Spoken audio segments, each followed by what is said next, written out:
a lack of sleep is my number one trigger to having a bipolar episode. It just put me to a place of when you lose control and not really know what's going on. I created. Thanks for sharing. It's a safe space for us to share ideas and triumphs. We uncover intersections that don't always make headlines. Let's take a journey together to discover what other Black people find when we share on Thanks for Sharing. I was a sophomore and I pretty much had my first bipolar episode without knowing what was happening. It wasn't pretty, so I'm walking around with a blanket outside. I'm at the gym 4 a.m. when it first opens, running on a treadmill. Fast forward to 2014 when I was actually diagnosed. I went to LA, spent time with my best friend, came back, and I'm just like, I got all these goals, I have this ambition, and I know that successful people, they don't sleep. And I was like, I'm just going to push myself and I'm going to do the same thing, not knowing that a lack of sleep is my number one trigger to having a bipolar episode. It just put me to a place of when you lose control and not really know what's going on. Like things are just moving so fast. And I eventually make it to my appointment, which was I was going to the nail salon. It just so happens that my nail artist has extreme familiarity with mental health. She finished my service and she just said, call your mom. From there, so on and so forth, I was officially diagnosed, had my brain waves tested. They made sure I was there was no other drugs or alcohol, anything that could have been influencing my behavior, which was extremely erratic. But I did find out that my mom is bipolar and her mom was bipolar. The worst thing was I didn't know what was happening. People around me knew what was happening, in particular my mom, but she never told me. I understand that she was probably trying to protect me, so to speak. And I feel like I may have been able to progress a lot more than where I am now if I would have known that back then. I know that was really hard to talk about like your experience and like what you went through. So kudos. So today on Thanks for Sharing, we're talking to Taryn from Taryn's World. She is telling us about her experience with bipolar disorder and how she's managed to become over a year sober in her episodes and what she's doing to manage her bipolar disorder, and also how she came to understand it and what bipolar disorder is in general. So we're going to talk about being a Black millennial and what it's like. So Taryn, first question for you. One major trigger for you is sleep. Yep. Like, do you turn into Medusa and you have like 8 heads? No, I need to sleep. And then you go around choking people? No, I actually just realized that is funny. That's just what sparks everything. When I can't sleep, I start thinking and I'm having all these thoughts and creative moments, but I'm jumping, I'm all over the place. Like nothing is making sense. So if you and I were to have a conversation during an episode, you'd be like, what? Oh, dear. I'm like, hold on. Slow down. One thing at a time. Okay. No, I can't. It's too much. No, this is happening. That happened. And yeah, it's just random thoughts all over the place. So you feel like you don't have any control over your thoughts? No, not any, because it sucks because I am creative. Most people with bipolar are extremely creative. Interesting. I didn't know that. And until you know how to channel it, it becomes something hard to live with. But that's where I have the most spark in creativity, when I'm having an episode or on the verge of having one. What? For real? Yeah. Like all Thomas Edison and like all the really, really, really smart people, they talk about how they like have some sort of mental or like they were on hallucinogens or something that like helped them be creative. So you feel like that's kind of the same thing that you go through? Same thing. Really? Same thing. It's just my feeling of hallucination comes from not sleeping. Mania can include, but is not limited to, excessive energy, restlessness, racing thoughts, rapid talking, denial that anything is wrong, extreme happy feelings, easily irritated, need little sleep, unrealistic belief in one's ability, poor judgment, sustained unusual behavior, increased sex drive, aggressive behavior, and paranoia. Depression can include poor appetite or eating too much, trouble sleeping or sleeping too much, nervousness and worry, loss of interest in and withdrawal from usual activities, feelings of sadness that don't go away, irritability or restlessness, lack of energy, feelings of worthlessness or guilt, inability to think or concentrate, repeated thoughts of death or suicide, chronic pain or other physical problems that don't respond to treatment, increased risk-taking behavior, including reckless driving and drugs. I only have mania.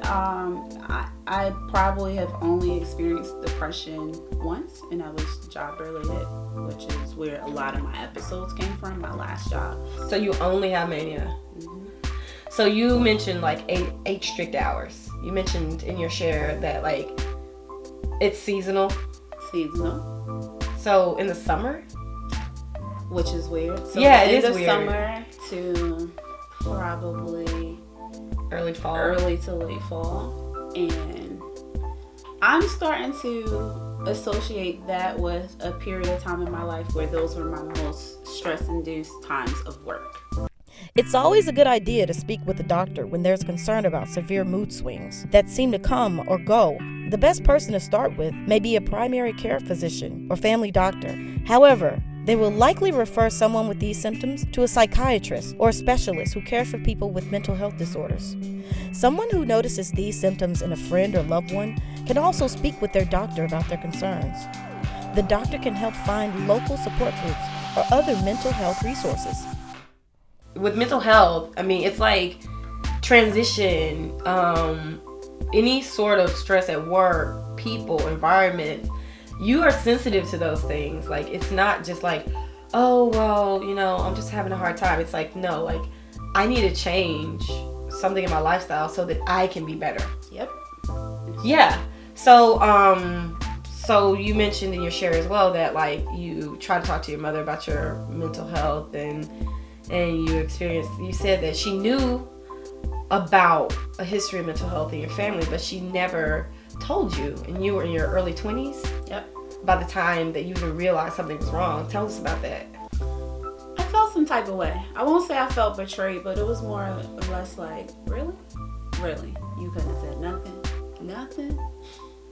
not a clue. Mm-hmm. So, and during the times where she was having her struggles with bipolar, I was younger. So I would go visit in the hospital, but it was just like, you know, a regular hospital. And then growing up later, I'm like, oh yeah, I do remember she was at XYZ facility. And it was a little weird, and I was wondering why we were visiting at, you know, this place. Wow, so your mother, like, was actually diagnosed with bipolar. Heck yeah. And she still didn't tell you. What does that say about the black family to you? It's the hush. No, literally, it is the hush. Why do you say it's the pray hush? about it, and Jesus will fix it. And So, that bothers me. It really Tell me does about bother it. Tell me about that. Because it's just like, I'm a believer in God. I understand, but God made physicians. He made chemists. He made pharmacists. See, these things are created. It's kind of like, you know, you can't pray for help and not do anything about it. So you have to utilize your resources. And I say, oh, the Lord will take the pain away. Yes, He will. As soon as you go see whatever doctor you're led to get whatever you need to bring yourself back on track. And then there's also the notion of, all right, so you're good now. Let's talk about not being on medication. So that's a whole nother journey. 25 years old is the average age of a bipolar diagnosis. Bipolar affects men and women 50-50. 10 million Americans live with bipolar disorder. 83% of patients have severe symptoms. There are 4 forms of bipolar disorder. So can you tell our viewers, first of all, you know, what meds are you on, and what is a mood stabilizer? So I'm currently on 150 milligrams of lamictal, which is the mood stabilizer. So essentially, it's supposed to keep my chemicals balanced. I mean, that's the best way that I know to describe it. And that with sleep is like the key for me. And then the other medication where I take as needed is Seroquel, which I take 25 milligrams. Now, that psychotherapist had me on 100 milligrams. Now, even though the 25 milligrams... What is Seroquel? Like, what does that do? Is it another mood stabilizer? No, it's more like a sleep aid. Oh, okay. So on the 25 milligrams, it's really hard for me to get up with like before 8 hours of sleep. Like really hard. Mm-hmm. So imagine taking 100 milligrams. Mood stabilizers are medications that help control swings between depression and mania. They are designed to bring back the chemical balance in the brain and are usually taken to supplement other medications. They can also treat many other mental health conditions. What do you say to those people who are in maybe denial about their situation or don't even have a clue? They just feel like something's not right. I mean, what do you say to people who don't accept, your diagnosis in that way? Don't accept my diagnosis? Yeah, who don't accept that like bipolar is a real thing, I've never really encountered anybody like that. Really? I know. Oddly enough, no. Tell me more about that. I think maybe it's because of the people that I associate myself with. Not a lot of closed-minded people around me, so they're open. Mm-hmm. And then I do have a lot of people that work in the mental health industry that's always been my friends. I've never really known that side of them. So like, are your friends like millennials? Are they black? Are they white? What demographic are they? Black millennials. Girl, for real? It's so interesting because like whenever I go to therapy, I'm always surrounded by tons of white people. Interesting. Yeah, like it's like that's the reason why I even want to do this, because like I really, for some reason, like not necessarily saying like the best care comes from white people, but white people have so much care like at their disposal. Yeah. They're like their area. It's like a neighborhood basically. It's like it's like you go into a poor neighborhood and there's more people of color and less resources. You go into a rich neighborhood and there's more white people, more majority culture, and like more resources. And that's what I found in the mental health community. It's just kind of like, all right, well, I guess this is it because I need the care, but I'm not getting the community. Yeah. So you're saying you found the community. How did you find this? Where did you find this oasis of black millennials who like understand college? So what happened? Were you in friends from college? So it's my college roommate, is my big sisters. I'm in a sorority, so it's my big sisters and my sorority, and it just creates like this tight knit. Like Really? They don't actually, obviously, advise me medically, but they are definitely somebody that I can talk to. My friends are going to give me their perspective of something similar or someone that they might have encountered before, and they might give me things to actually ask my doctor. So when I had an old physician, they would actually say, you need to ask them about this, or you should ask them about like this feeling or this emotion, or why are you having this, why were you prescribed this particular medication? So they help to like advocate for you. Mm-hmm. Like how would you tell a person to get checked? Like how do they know if they may be experiencing bipolar? They wouldn't know until they actually see someone. But you can't ignore the signs. Like that's just like the main thing. If you're going to ignore it, then you're going to go throughout life undiagnosed. And then we don't even want to bring it to the fact that you missed that. According to mentalhealthamerica.org, most African Americans with bipolar are going undiagnosed and untreated for reasons spanning from mistrust in health professionals, a tendency to talk about physical problems rather than mental symptoms, and a lack of access to mental health care in general. So if you feel like something's wrong, then you should see your doctor. See your doctor. Are there any, what if somebody doesn't have a doctor? Like, what if somebody's just like, doesn't have health care or something like that? I don't have an answer for that. You gotta see a doctor. You gotta figure it out. Treatment is usually lifelong and often involves a combination of medications and psychotherapy.